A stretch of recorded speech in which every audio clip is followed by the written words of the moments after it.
Good morning, friends. I'm Savita Tewatia. How are you all? I hope all of you are good. Okay? तो previous class में हमने अपने types of main memory किए थे. उसमें से हमारे दो टॉपिक रह गए थे due to full of my storage. ठीक है, my phone storage is full, that's why the full video is not able to made. ठीक है, तो मैंने उसमें से जो दो टॉपिक रह गए हैं वो हम आज कवर कर लेते हैं. ठीक है, तो इसमें जो टॉपिक रह गया था मैंने बताया था आपको, जो मेन मेमोरी में जब हम अपना करते हैं क्या था, रैम रोम थे, टाइप्स थे उसके मेन मेमोरी के. रैम के भी टाइप थे, स्टैटिक रैम, डायनामिक रैम, और रोम था, रोम के टाइप थे प्रोम, ई प्रोम, ई स्क्वायर प्रोम. जो हमारा प्रोम था हमारे जो रोम है उसके प्रोम था, ई प्रोम था. ई प्रोम के टू टाइप्स थे, अल्ट्रावायलेट और इलेक्ट्रिकल इरेजेबल वाला, ई स्क्वायर वाला, ई स्क्वायर प्रोम.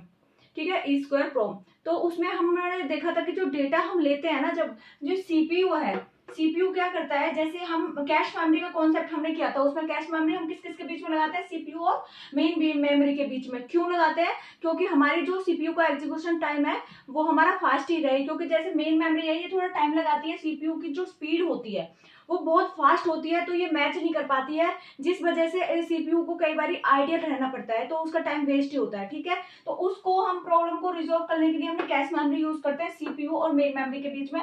ठीक है, अपने डेटा को एग्जीक्यूट फास्ट करने के लिए.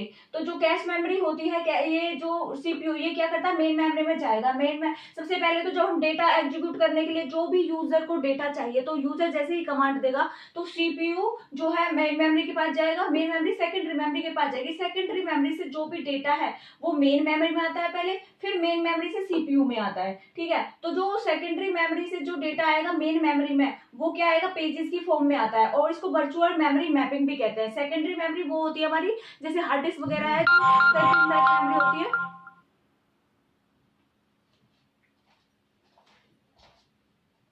हेलो,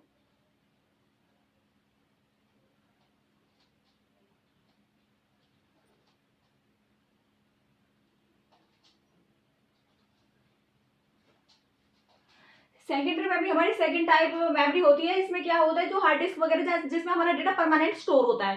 ठीक है ना, तो हम यहाँ से अपना डेटा को मेन मेमोरी में लेके आते हैं पेजेस की फॉर्म में, इसको वर्चुअल मेमोरी मैपिंग कहते हैं. और जब मेन मेमोरी से हमारा डेटा आता है, यहाँ पे देखो पहले तो डायरेक्ट सीपीयू के पास आता था, लेकिन हमने स्पीड फास्ट करने के लिए हमने कैश मेमोरी लगा दी. तो क्या होगा, जो डेटा मेन मेमोरी से है उसकी सीपीयू इसको कमांड देगा मेन मेमोरी को. जैसे इसने डेटा देखा पहले सीपीयू ने कैश मेमोरी के पास, कैश मेमोरी के पास वो डेटा नहीं है, तो ये कहाँ जाएगा, मेन मेमोरी के पास. अगर मेन मेमोरी में वो डेटा है, वो डेटा ले लेगा उससे, और एक कॉपी कैश मेमोरी के पास छोड़ देगा, ताकि इसको नेक्स्ट टाइम जब भी रिक्वायरमेंट हो उस डेटा की तो वो कैश मेमोरी से ले, मेन मेमोरी के पास ना जाके कैश मेमोरी से ले, जिससे कि उसका देखो टाइम कम रहेगा. यहाँ से यहाँ तक जाने में टाइम ज्यादा रहता है, यहाँ से यहाँ पे कम हो जाता है. ठीक है, और इसको बोलते हैं हम कैश मैपिंग.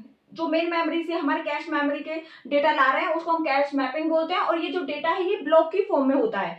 सेकेंडरी मेमोरी से मेन मेमोरी में पेजेस की फॉर्म में आता है, मेन मेमोरी से कैश मेमोरी में ब्लॉक की फॉर्म में आता है, और कैश मेमोरी से जो डेटा सीपीयू के पास जाता है वो वर्ड्स की फॉर्म में जाता है. ठीक है, तो ऐसे ये वर्क होता है इसमें. और जो ये कैश मेमोरी होती है, types of memory, cache memory पूछ ले तो 3 टाइप्स की होती है, L1, L2, L3.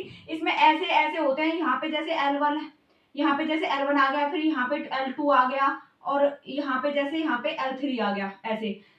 ठीक है, इसको प्राइमरी कैश बोलते हैं, इसको सेकेंडरी कैसे बोलते हैं, L2 को, और L3 को बोलते हैं हायर लेवल कैसे. ठीक है, तो जो कैश मेमोरी होती है हमारी 10 to 100 टाइम फास्टर होती है रैम से. जो मेन मेमोरी से ना 10 to 100 टाइम फास्टर होती है कैश मेमोरी. तो देख लो कितनी फास्ट होती है, इसीलिए तो हम यूज करते हैं एग्जीक्यूशन स्पीड को फास्ट करने के लिए. और जो मेन मेमोरी होती है वो 1000 टाइम फास्टर होती है सेकेंडरी मेमोरी से. सेकेंडरी मेमोरी से मेन मेमोरी फास्ट होती है 1000 टाइम्स. ये एग्जाम में पूछ लिया जाता है दोनों, इसलिए मैंने यहाँ पे ये लिखे हुए हैं. ठीक है, एक हमारा टॉपिक था, इसमें कई बार हमारी एड्रेस बिट और डेटा बिट पूछ ली जाती है.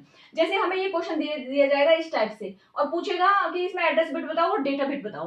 तो इसमें देखो जो ये लास्ट में है ये तो हमारी होती है डेटा बिट, तो ये तो ऐसे लिख दो डेटा बिट. जो एड्रेस बिट होता है वो हमें 2 की पावर, देखो 64 कब आएगा, जब हम 2 की पावर 6 करेंगे तो हमारा 64 आएगा. तो हमारा एड्रेस बिट कितनी आ गई यहाँ पे हमारी जो एड्रेस बिट आ गई 6, ये वाली 6 बिट. ठीक है, ये वाली आ जाएंगी, इस टाइप से आएगी. देखो एक और क्वेश्चन में से आप देख सकते हो इसमें, जैसे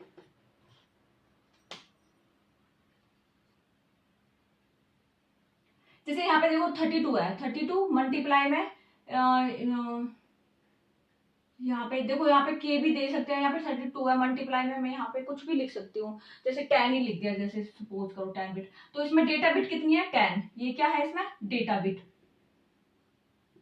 और एड्रेस बिट कितनी होगी, 2 की पावर करो कि 32 आ जाए, कितनी बार करना पड़ेगा मुझे, 2 2 जा 4, 4 2 जा 8, 8 2 जा 16, 16 2 जा 32, 2 2 जा 4, 2 जा 8, 2 जा 16, 2 जा 32, तो 1 2 3 4 5, तो 2 रेज टू पावर 5। तो इसमें जो एड्रेस बिट होगा ये 5, 5 क्या है इसमें एड्रेस बिट।